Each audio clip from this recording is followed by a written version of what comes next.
Pasca kritikan Megawati, anak-anak Jokowi pun buka suara. Apa maknanya dari pesan yang ingin disampaikan oleh Gibran dan juga Kaesang? Kita akan bahas bersama pengamat politik dari Universitas Al-Azhar, Ujang Komarudin. Selamat malam, Mas Ujang. Selamat malam, Mbak Nitya.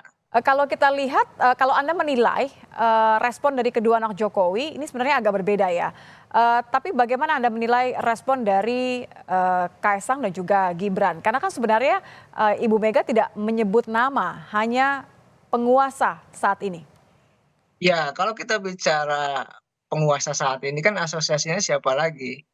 Kalau bukan yang memerintah saat ini kan itu. Itu kan sangat clear dengan sangat jelas walaupun tidak menyebutkan nama atau tidak menyebutkan presiden. Makanya ya ada respon ya yang kata dari anak-anaknya itu termasuk Gibran dan Kaesang. Jadi saya melihat apa yang disampaikan oleh Ibu Megawati ada peringatan keras sebenarnya. Artinya antisipasi gitu bahwa sejatinya kekuatan-kekuatan di masa yang lalu itu tidak boleh kembali. Kalau saya sih melihat begini, salah satu misalkan apa sih ciri-ciri dari Orde Baru itu?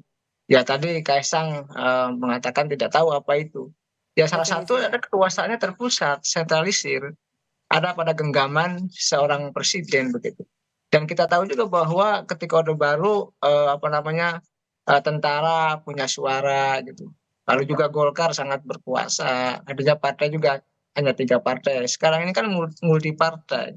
Tapi yang saya beri catatan begitu ya, sebenarnya mentalitas. Kalau saya lihat ya, mentalitas saat ini itu emang nggak jauh beda. Semuanya kan semua yang memerintah saat ini adalah produk-produk Orde Baru. Semuanya produk Orde Baru. Nggak ada yang tidak produk Orde Baru siapapun yang berkuasa saat ini, baik dari partai politik maupun personal-personal yang menjabat sebagai menteri.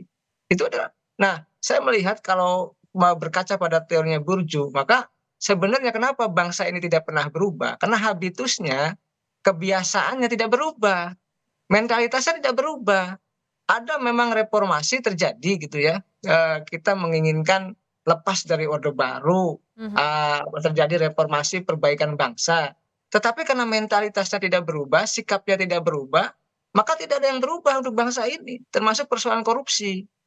Oleh karena itu saya sih mengatakan apa yang disampaikan oleh Bu Megawati itu kritikan keras yang harus ditanggapi positif oleh pemerintah untuk memperbaiki tata kelola bernegara ke depan seperti itu, Oke. Mbak Nitya. Ini kan menarik karena tidak bisa tidak dikaitkan dengan pemilu begitu ya, Pilpres 2024 di mana putra Presiden Joko Widodo mencalonkan atau diusung menjadi cawapres, kemudian di sisi lain salah satu putranya juga menjadi seorang ketua umum partai yang juga mengusung sang kakak begitu. Kalau kita mencoba memisahkan bagaimana kemudian pesan yang coba dimaknai dari Kaesang dan Gibran sebagai pertama anak presiden, yang kedua adalah sebagai politisi. Yang satu mencalonkan diri menjadi cawapres, satu lagi menjadi ketua umum. Bagaimana Anda menilai dari pernyataan mereka sebagai politisi tadi? Ya memang tidak lepas ya, apa yang disampaikan oleh Kaisang dan Gibran dua-duanya sudah jadi politisi, jangan lupa. Bahwa bagaimanapun Gibran lebih dulu pernah jadi wali kota, pernah jadi anggota PDIP walaupun hari ini bersitegang dengan PDIP gitu. Bahkan katakanlah akan masuk Golkar. Kita tahu juga Kaisang sebagai politisi atau ketua umum PSI. Jadi dua-duanya politisi. Nah, dalam konteks ini saya melihat memang apa yang direspon oleh Kaisang dan Gibran, ya sebenarnya responnya tidak terlalu jelas, responnya tidak terlalu substantif gitu. Hmm. Ya ke depan ya mesti apa namanya respon-respon itu harus jelas, terukur gitu. Misalkan tadi dicari dong referensi Orde Baru seperti apa gitu. Lalu bisa membantahnya dengan enak gitu. Sehingga apa yang disampaikan ke publik itu publik merasa mendapatkan pendidikan politik yang baik. Bukan hanya sekedar responsif misalkan tadi seperti apa namanya tidak ada zamannya pemerintahan ini yang ditangkap karena menghina presiden di Ya, media di sosial. media sosial, Ya betul. itu konteks yang lain apa yang disampaikan oleh Megawati. Tidak ada di situ unsur penghinaan. Ya kan tidak ada juga apa namanya terkait dengan persoalan penghinaan di media sosial. Hmm. Nah, di situlah sebenarnya, seorang politisi yang baru gitu ya, siapapun ya termasuk Gibran, Kaisang, harus melihat, respon dari, pihak lain itu dengan cara yang elegan, dengan cara yang baik dan secara substantif. Sehingga, apa yang disampaikannya itu menjadi sesuatu yang menurut saya yang berbobot begitu, mendapatkan tadi, pendidikan politik yang baik bagi publik.